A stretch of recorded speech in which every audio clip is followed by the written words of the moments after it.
Hello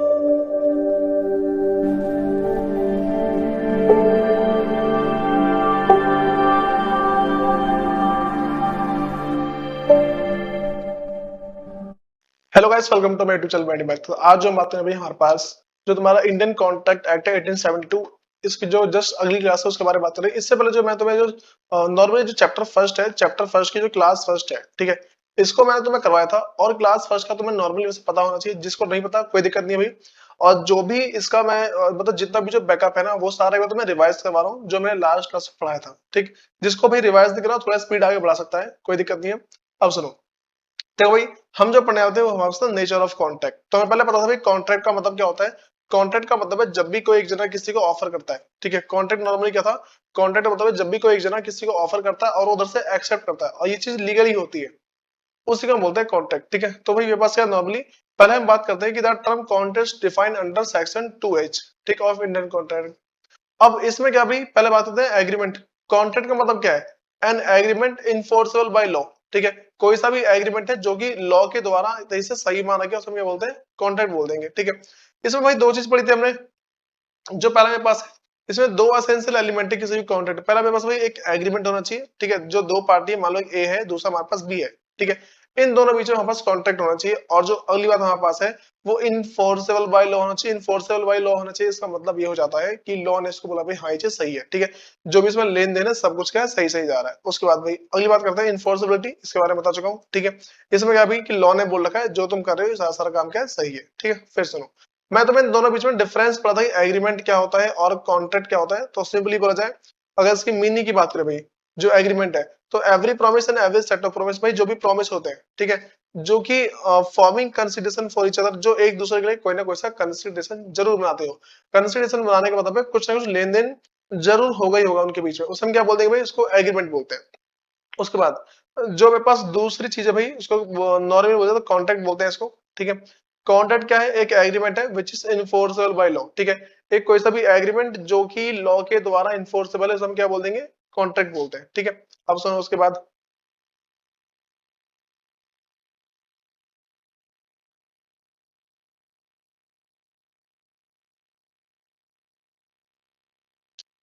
हाँ भाई, तो हमारे पास जो नेक्स्ट है, अगली बात है इसके स्कोप के बारे में। स्कोप क्या है भाई, ये मेरे पास एक वाइडर टर्म है, क्योंकि वाइडर टर्म इसलिए क्योंकि इसमें लीगल और सोशल दोनों एग्रीमेंट आता है। लेकिन जो कॉन्ट्रैक्ट है, ठीक है, ये क्या बहुत ही नैरो सेंस में पढ़ते हैं इसको। नैरो सेंस में मतलब बहुत ही छोटे रूप में पढ़ते हैं। इसका मतलब क्या है भाई, ये सिर्फ लीगल जो होता है ना, सिर्फ उसी के एग्रीमेंट को मानता है, किसी और को नहीं मानता। ठीक, अब भाई अगली बात करते हैं, जो नेक्स्ट है, जिसको ये पूरी डिटेल में पढ़ना है उसकी पिछली क्लास देख सकता है वो। ठीक, यहाँ मेरे पास भाई कुछ कुछ एसेंशियल ऑफ वैलिड कॉन्ट्रैक्ट थे। पहला मेरे पास था एज पर सेक्शन 10, दूसरा है जो नॉट गिवन बाय सेक्शन 10, ठीक है। तो पहला मेरे पास भाई दोनों बीच में एग्रीमेंट होना चाहिए। अगला है फ्री कंसेंट। फ्री कंसेंट का मतलब है जो पार्टी, मतलब ए पार्टी ए और पार्टी बी, मतलब जो भी पार्टियां हैं उनके बीच में दोनों एकदम राजी होकर काम करें, यानी कि कोई किसी के दबाव में काम कर रहा है, ठीक। तो फ्री कंसेंट होना चाहिए। अगला भाई कॉम्पिटेंसी ऑफ पार्टी, मतलब कि लॉ के हिसाब से जिससे तुम कॉन्ट्रैक्ट कर रहे हो वो कॉम्पिटेंट होना चाहिए। ठीक है, मान लो कि 18 प्लस होना चाहिए, ठीक है। और मान लो कि अनसाउंड माइंड नहीं होना चाहिए, मतलब कि पागल वगैरह नहीं होना चाहिए।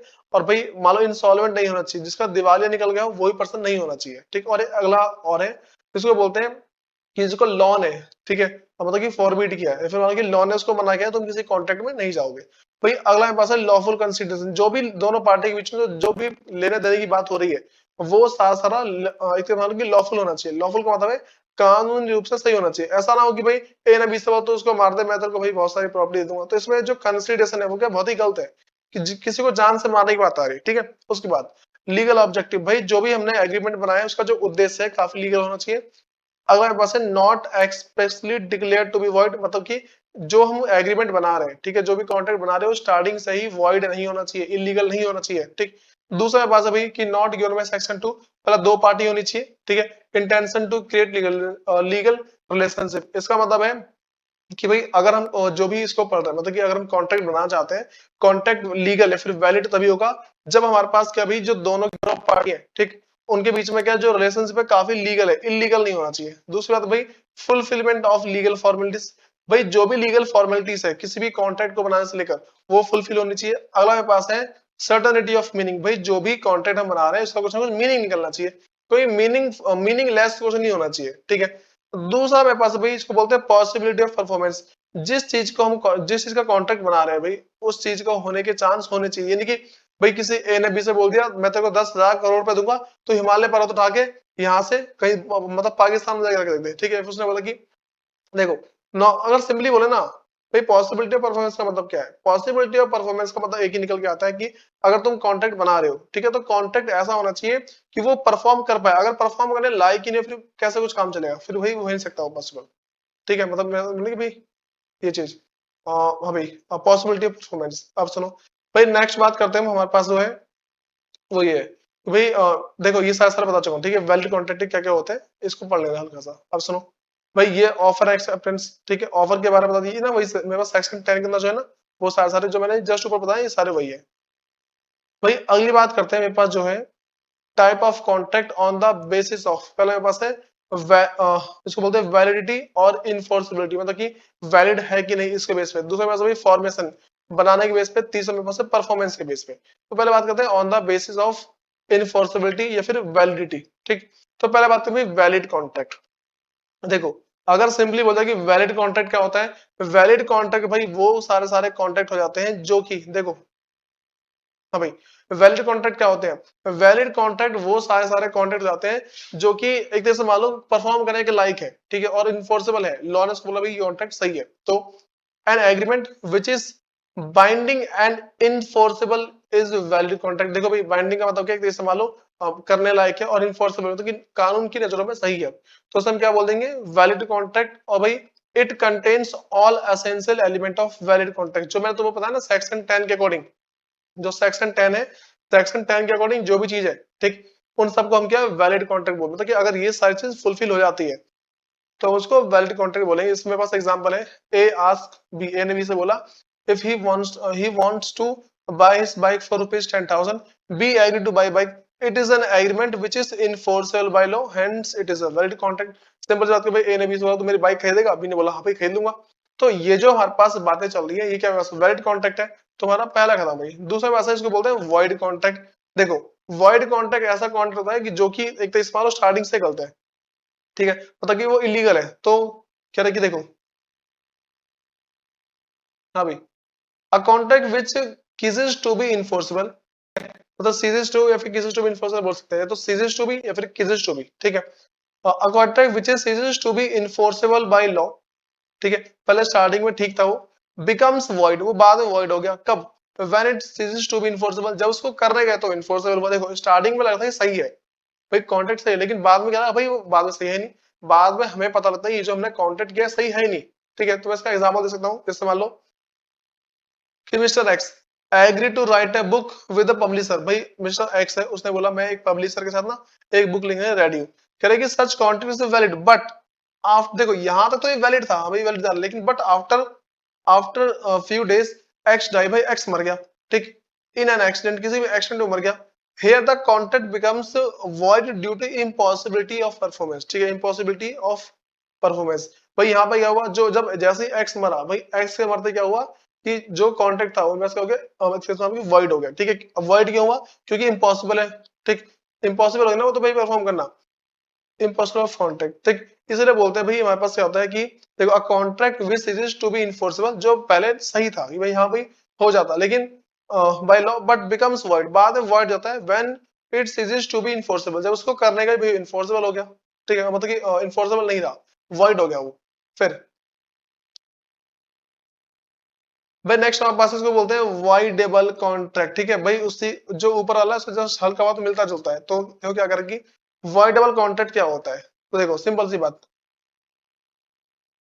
an agreement which is enforceable by law at the option of one or more party thereto but not at the option of other or others is a voidable contract। भाई इसको तुम एक एग्जांपल समझ पाओगे। देखो इसका मतलब क्या है, this is in fact means where one of the parties to agreement is in position or is legally entitled or authorized to avoid performing his part. देखो भाई इसमें ऐसा था, एक कोई पार्टी थी, ठीक है, वो क्या है कि किसी काम को करने के बाद थी, लेकिन उसके पास हक था कि भाई पीछे हट सकता है, लेकिन हटता नहीं हो, ठीक है। Then the agreement is treated as become voidable. देखो तुम्हें इसका एग्जांपल दे रहा हूं पहले, ये रहा कह रही कि X promise to sell his scooter, भाई एक्स ने प्रॉमिस किया अपना स्कूटर बेच देगा टू वाई, ठीक है। एक्स ने बोला भाई, एक्स ने बोला वाई से कि मैं अपना स्कूटर को बेच दूंगा फॉर रुपीज 1 लाख। कह रहा how are the consent of X has been procured by Y at gun point. भाई देखो यहाँ पे बोला कि एक्स प्रॉमिस टू सेल, देखो वाई ने क्या बोला, देखो यहाँ पे कहना कि X promise to sell scooter to Y for rupees 1 lakh, however consent of X has been procured by Y at gun point. देखो वाई ने ना पहले जो एक्स है उसके सर पे बंदूक रखी, बोला भाई अपना स्कूटर बेच दे, ठीक है। क्या हुआ, वाई ने एक्स के सर पे बंदूक रखी कि भाई अपना जो तेरे पास स्कूटर है मुझे बेच दे, ठीक है, मैं तुझे पैसे दे रहा हूँ उसके बदले। भाई यहाँ पे एक्स जो है वो चाहता तो मना कर सकता था, लेकिन उसने मना नहीं किया, ठीक है। लेकिन बाद में जो मना, उसके पास ऑप्शन है कि भाई वो मना कर सकता है, लेकिन मना कर नहीं रहा हूँ, ठीक है। बोला भाई मेरा क्या जा रहा है, 60,000 रुपए का स्कूटर 1 लाख में दे रहा है, मेरा क्या जा रहा है, मजे मजे मेरे। यहाँ पे क्या है, इसको बोल देंगे वॉइडेबल कॉन्ट्रैक्ट, ठीक है। देखो x is in aggrieve party, भाई एक्स वैसे एग्रीव पार्टी है and the contract is voidable at his option. भाई कॉन्ट्रैक्ट जो है वॉइडेबल है किसके ऑप्शन पे, एक्स के ऑप्शन पे, but not on the option of Y, लेकिन वाई के ऑप्शन में नहीं है, ठीक है। वाई मना करे हाँ बोले कोई मतलब नहीं है, एक्स ने मना किया, ठीक है। एक्स के हाथ में ऑप्शन है कि भाई वो चाहे तो उसको कैंसिल कर सकता है, चाहे तो आगे बढ़ा सकता है, ठीक है। It means X accept the contract, the contract becomes valid. जैसे ही एक्स ने, जो एक्स है अगर उसको एक्सेप्ट कर लेता है तो जो कॉन्ट्रैक्ट है भाई वो क्या वैलिड बन जाएगा, लेकिन then Y has no option of rescinding the contract. भाई वाई के पास बाद में कुछ ऑप्शन बचेगा नहीं कि हाँ भाई मैं छोड़ रहा हूँ। देखो अब लाइन पढ़ते हैं स्टार्टिंग वाली तो भाई क्या था लाइन में, an agreement which is enforceable by law at the option of one or more party, ठीक है। एक एक से ज्यादा पार्टी होगी जिसके पास ऑप्शन है भाई मना भी कर सकता हूँ, ठीक। दे टू but not at the option of other, भाई जो दूसरी पार्टी है उसके पास ऑप्शन नहीं है कि हाँ भाई हाँ बोले कि ना बोले, ठीक। अदर इज अनवॉइडेबल कॉन्ट्रैक्ट, मैं वही बोला, देखो भाई यहाँ पे मान लो कि ए है, ठीक है, और दूसरा तुम्हारा दोस्त है बी। चलो मैं थोड़ा बढ़िया सा एग्जाम्पल देता हूँ एक बार। देखो मैं बोल दू भाई यहाँ पे एक राम है, ठीक है, दूसरा मेरे पास है श्याम। अब क्या हो भाई, श्याम के पास एक कार थी, ठीक है, जिसकी वैल्यू थी 60,000 रुपए, चलो 6 लाख मान लो, 60,000 कहीं कार आ रही है, 6 लाख है, ठीक है। राम ने क्या किया भाई, राम ने श्याम के सर पर रख दी गन, ठीक है। बोला भाई देख बात ऐसी है, तो ये जो मुझे कार है ना, ये कार तो मुझे बेच दे, ठीक है। तो अब क्या हुआ, यहाँ पे जो भाई है हमारे पास, ऐसा होगा, मान लो राम ने बोला ये जो मुझे कार है मैं तो 10 लाख रुपए दे रहा हूँ, ये कार मुझे बेच दे, ठीक है। राम को इसकी असली कीमत नहीं पता थी कार की, तो उसने, राम ने बोला भाई मैं तो 10 लाख रुपए दूंगा, तू मुझे कार दे दे। भाई यहाँ पर श्याम के पास ऑप्शन था कि वो मना कर सकता है भाई मैं नहीं बेचूंगा, ठीक है, लेकिन ये बंदा क्या है कि ये जो है ये पैसों के लालच में बोलता है हाँ भाई चलो ठीक है ले जा, तो इसको बोल देंगे वॉइडेबल कॉन्ट्रैक्ट, ठीक है। अगली बात करते हैं भाई जो मेरे पास है वो डिफरेंस है, difference between void and voidable contract, ठीक है। इन दोनों के बीच डिफरेंस है। पहला मीनिंग की बात करते हैं भाई, देखो a contract ceases to be enforceable by law becomes void when it ceases to be enforceable. भाई इसका मतलब बता चुका हूं कि एक कोई कॉन्ट्रैक्ट था, ठीक है, स्टार्टिंग भाई वो सही था कि भाई हो जाता, लेकिन बाद में कुछ ऐसी घटना हो गई जिसकी वजह से कॉन्ट्रैक्ट करना पॉसिबल नहीं था, ठीक है। जैसे मैं तुम्हें एग्जांपल देता कि भाई यहाँ पे ए है, ठीक है, यहाँ बी है, तो ए ने बी से बोला भाई सुन कल मेरे ना जो बिल्डिंग है वो बना दियो, ठीक है। अब यहाँ पे जो ए ने बी से बोला, ठीक है, ए सेज टू बी, ए ने बी से बोला भाई तो मेरी बिल्डिंग बना दी। अब क्या हुआ, बी जो है मर गया, ठीक। तो अब ये जो कॉन्ट्रैक्ट पहले तो स्टार्टिंग में वैलिड था, लेकिन बाद में वॉइड हो गया, ठीक है। दूसरी बात भाई voidable, an agreement which is enforceable by law at the option of one or more of the parties, ठीक है। यहाँ पे क्या किसी एक के पास ऑप्शन होता है या फिर किसी एक से ज्यादा के पास ऑप्शन होता है, thereto but not at the option of other or others is a voidable contract, ठीक है। मतलब कि अगर देखो मैं ऐसा बोल दूं, दूसरा एग्जांपल, पहला एग्जांपल दोबारा ले रहा हूं।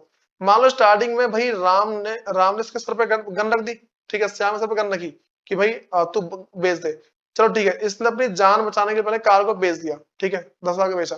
भाई जो कार है श्याम के जो दादा है उनकी कार थी, ठीक है, और भाई उनके साथ यादें जुड़ी हुई थी, भले 10 लाख रुपए दिया था वो, चलो उस टाइम बेच दिया।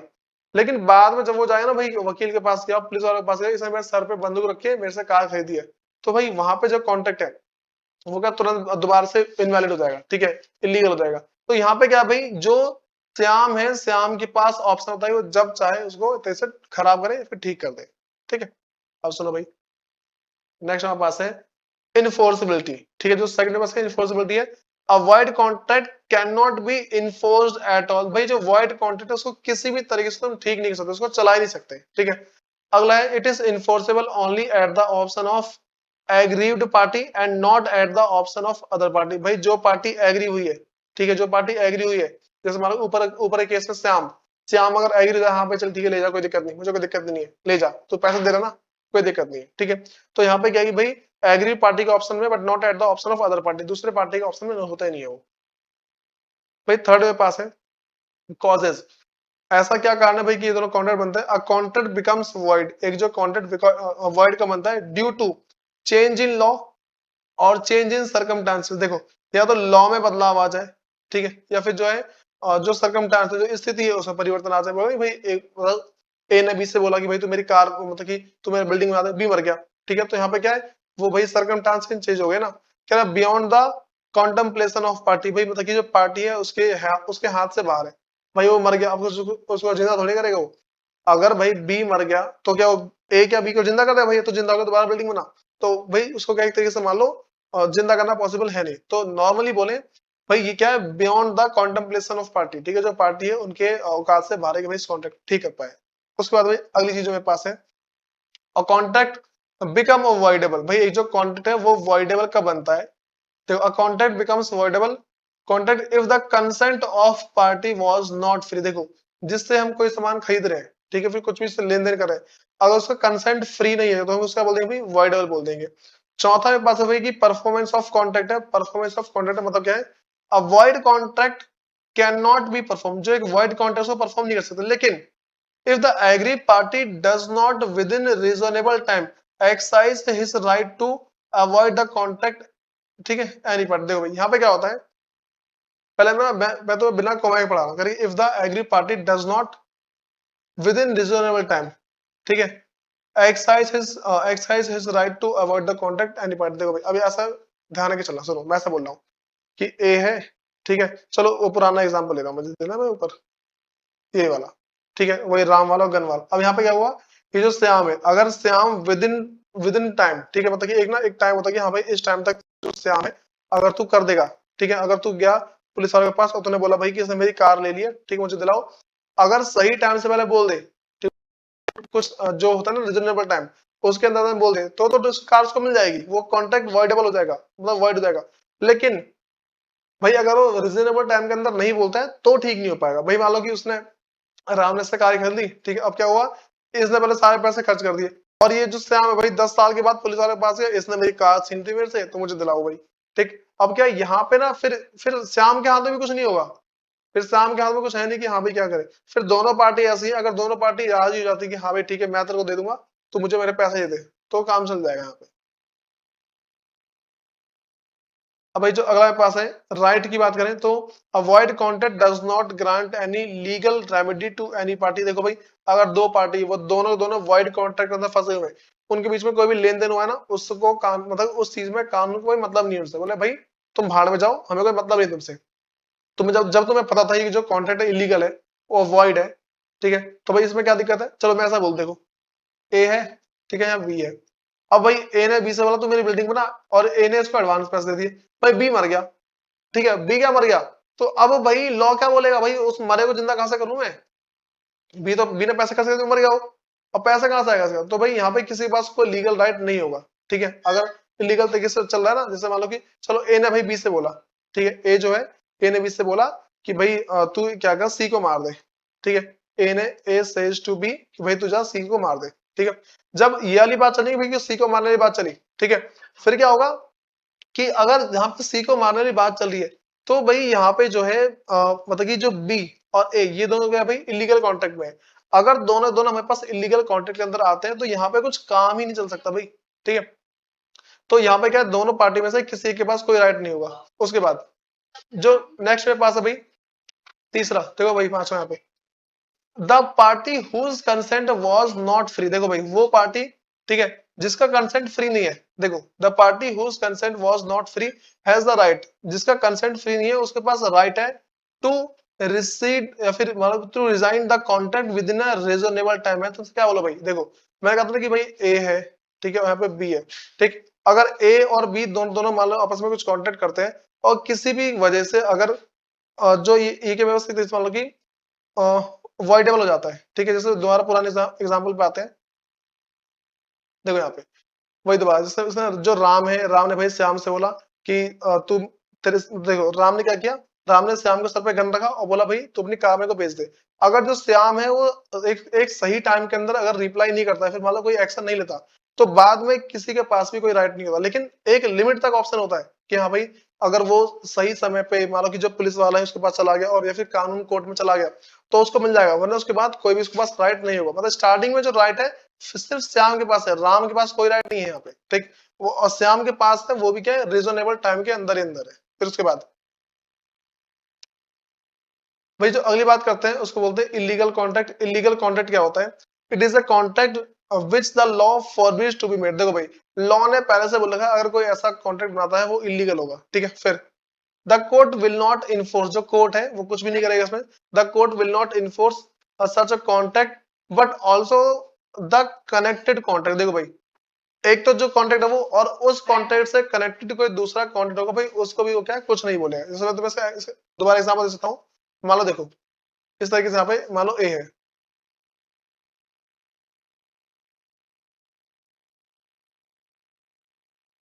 देखो भाई ये ए है और ये बी है, ठीक।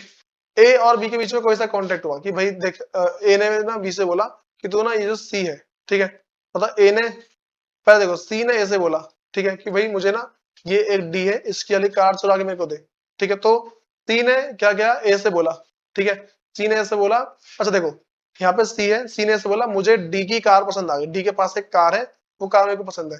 जो ए है, ए ने बी से बोल दिया कि भाई ये कार मुझे चुरा के दे, ठीक है। तो डी जो बी ने डी की कार चुराई, ठीक है, और ये दिया इसको ए को, ठीक। यहाँ पे सी को पता है कि भाई इसने कार चुराई है, ए ने जो कार चुरा के मंगवाई है, तो इनके भी ये तो बोलेगा भाई मैं तो लीगल तरीके से ले रहा हूँ, मुझे कोई मतलब ही नहीं है। तो यहाँ पे इसका लीगल हो कि इलीगल हो, लेकिन अगर ये इलीगल है, ठीक है, तो ये भी बस क्या इलीगल हो जाएगा, ठीक है। अब सुनो, तो इसी को बोलते हैं इलीगल कॉन्ट्रैक्ट। इसका भाई एग्जाम्पल है, इसको पढ़ लेना। अब इसके आगे देखते हैं एक बार। जो नेक्स्ट हमारे पास भाई की बेसिस ऑफ डिफरेंस है उन दोनों के बीच में, पहला मेरे पास है वॉइड एग्रीमेंट, दूसरा मेरे पास है इलीगल एग्रीमेंट। तो भाई वॉइड क्या होता है और इलीगल क्या होता है, तो पहले बात करते हैं स्कोप के बारे में। तो मैंने इससे पहले इसकी मीनिंग पता होनी चाहिए, ठीक है। नॉर्मली क्या बोला जाए कि वैसे मेरे पास दो कॉन्ट्रैक्ट है, ठीक है, एक तो वॉइड एग्रीमेंट हो गया, इलीगल एग्रीमेंट हो गया, पर दोनों का मीनिंग पता होना चाहिए। अब इसके स्कोप की बात करते हैं। अब void agreement is not necessarily illegal. देखो जो वॉइड कॉन्ट्रैक्ट है जरूरी नहीं कि हमेशा इलीगल हो, ठीक है, जरूरी नहीं कि हमेशा इलीगल हो। लेकिन दूसरा अगर इलीगल की बात कर रहे हैं, an illegal agreement is always void. देखो भाई जो इलीगल कॉन्ट्रैक्ट है वो हमेशा वॉइड होगा ही होगा, ठीक है। फिर अगली बात करते हैं नेचर की। नेचर क्या है? Not forbidden under law. भाई लॉ ने इसको मना नहीं किया कि हाँ भाई तुम ऐसा नहीं करोगे। देखो मैं तुम्हें इसका इसका एग्जांपल दे रहा हूँ पहले कि वॉइड एग्रीमेंट क्या होता है।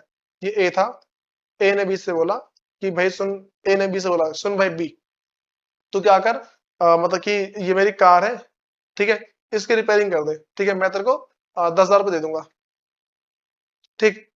बी इसकी रिपेयरिंग करने से पहले मर गया, बी जो है इसकी रिपेयरिंग करने से पहले ही मर गया।